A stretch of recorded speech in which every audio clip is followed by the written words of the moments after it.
Hey y'all, what's up? I'm gonna do a voiceover today on this thick, pretty head of hair.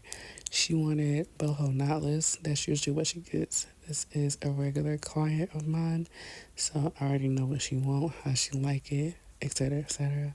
And also, YouTube be tripping about their music, trying to copyright you, trying to not pay you because you got music on your videos. So here I am, trying to be quiet because my baby sleep. And he might wake up when I'm doing this voiceover. So I'm kind of whispering, but y'all get the picture.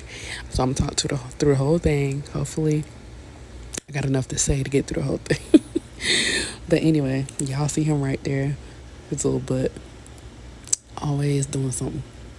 He was pulling out my hair and just making a big old mess. But anyway, back to the video, y'all. What y'all came here for? I'm a pull from the rack girly, so you'll see me like swiping, like doing a swiping motion down like fast so the hair won't fall or get tangled up, because if you do it slow, that hair will fall to the ground and then your whole bundle, you'll have to brush it out or get a new one.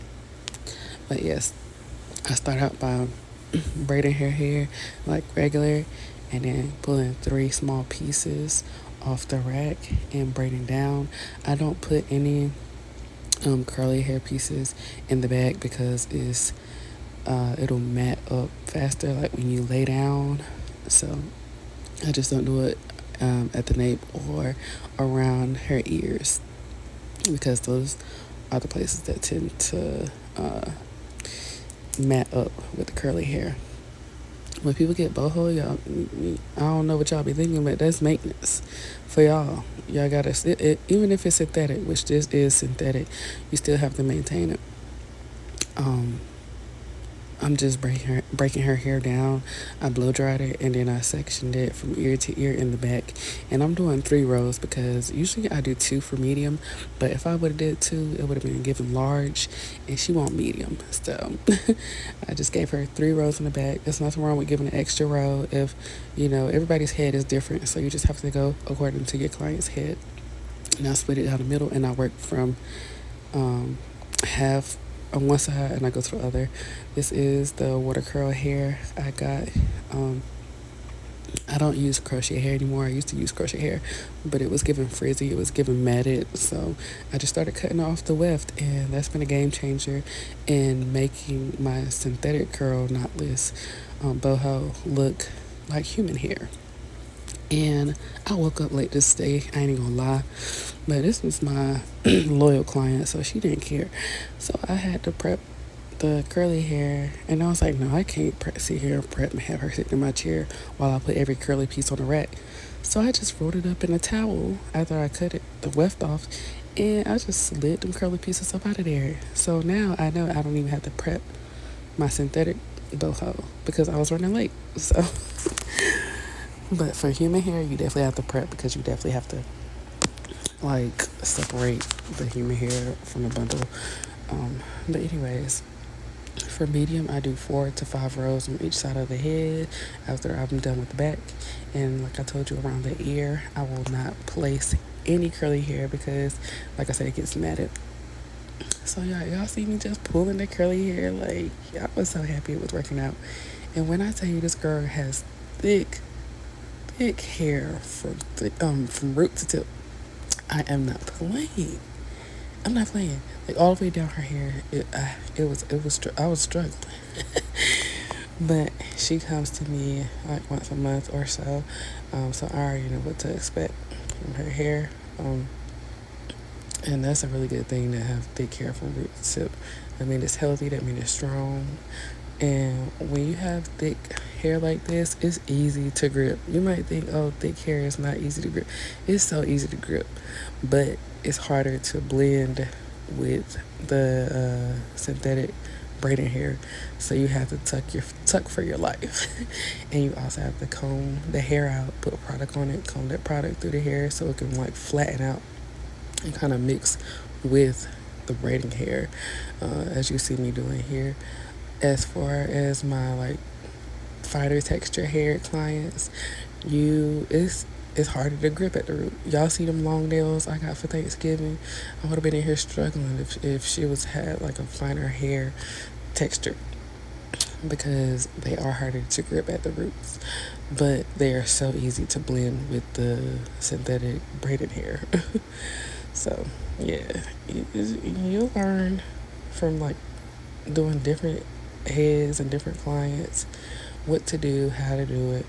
And I think she had a cold, I had a cold, so yeah, she is wearing a mask. I had somebody comment on my video like, why are your clients wearing masks? I tell them they can wear a mask if they want to. I'm not, you know what I'm saying, my baby here, sometimes he has a runny nose. Sometimes I have a cold. If you got a little cough, not too serious, just throw a mask on. You know what I'm saying?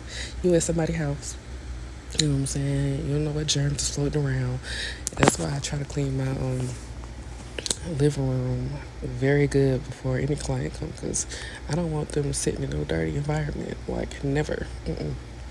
And you also want to make sure you're spraying with Lysol. Okay? Get rid of them germs. And wipe down your remote control, your little Roku remote, your seat. As far as my combs and stuff, I use a new comb for every head I do. So I buy my combs in bulk, and I use the rat tail combs because they are the best for parting. And yeah, I'm just going row by row, and you want to make sure you're doing the brick method. If y'all want me to do a part video, I can, because sometimes I do it different on different heads. Like, but I found this to be the easiest and most best parting method for me, so I can get the most accurate on each side and it could be symmetrical. Here is me showing you guys how thick her hair is, and this is going to be 2 rows.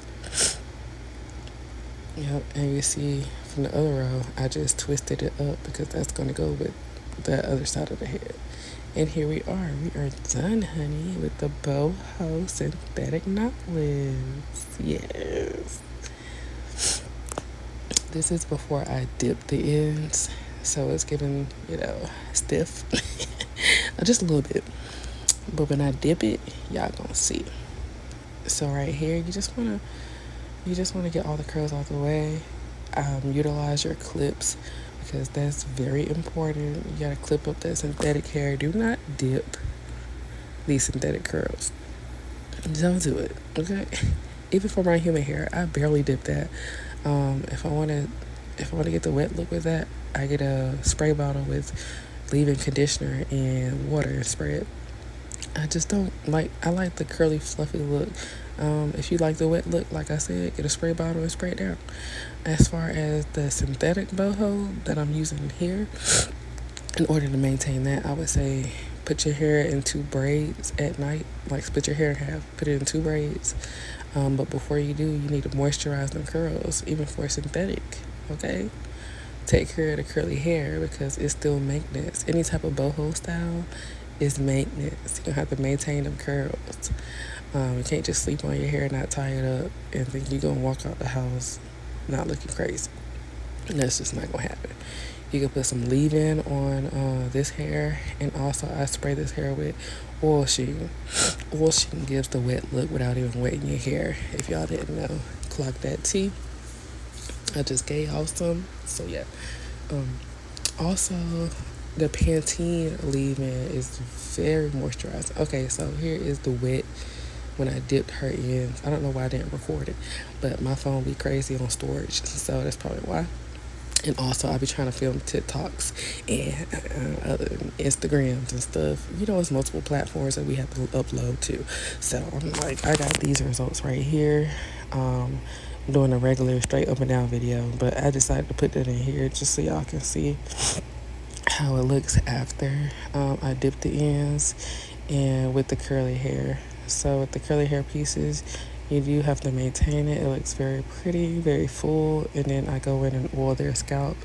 And when I put mousse on their scalp also, I don't run it through the curly hair, because mousse can stiffen the curly hair, if you didn't know that. So I just get mousse on the scalp, and I oil the scalp. I spray my freeze spray, And yeah, most of the times when I am dipping in hair and stuff, I will tie up the front with a band because, you know, like the swooping edges. I don't leave a lot of edges out unless they. Oh, here is where I'm spraying the oil sheen. Y'all see how much oil sheen I sprayed? Yeah, it's giving the wet look now. And I'm sorry, I'm getting over a cold, y'all. So yes, the wet look is from the oil sheen. That's a little tea for y'all. But anyway, back to what I was saying. I don't forgot. um, yeah. Oh, usually I tie down the front of the hair while I'm doing like the finishing touches because it'll, you know, lock in your edges so that they can be laid and in position. You need to do that when you tie up your hair at night also. Put like a scarf on the front and then have like a long braided bonnet type thing. If you see white residue on their scalp, you will need to oil that or spray it with some oil sheen, and the oil will get rid of the white residue. As you can see here, I sprayed it and then I rubbed it in with my fingers, and the white residue is gone. Sometimes you'll apply too much gel, and it'll, you know, turn white. So just make sure you're oiling your client's scalp after, just so there's no white cast. And here we are done, honey. I thank you guys for watching. My baby has woke up because he probably heard my voice, even though I'm whispering. Babies know. But yes, it came out so beautiful. It took me a total of about 3.5 to 4 hours because adding those curly pieces and braiding butt length takes time. But I thank you guys for watching. Mwah.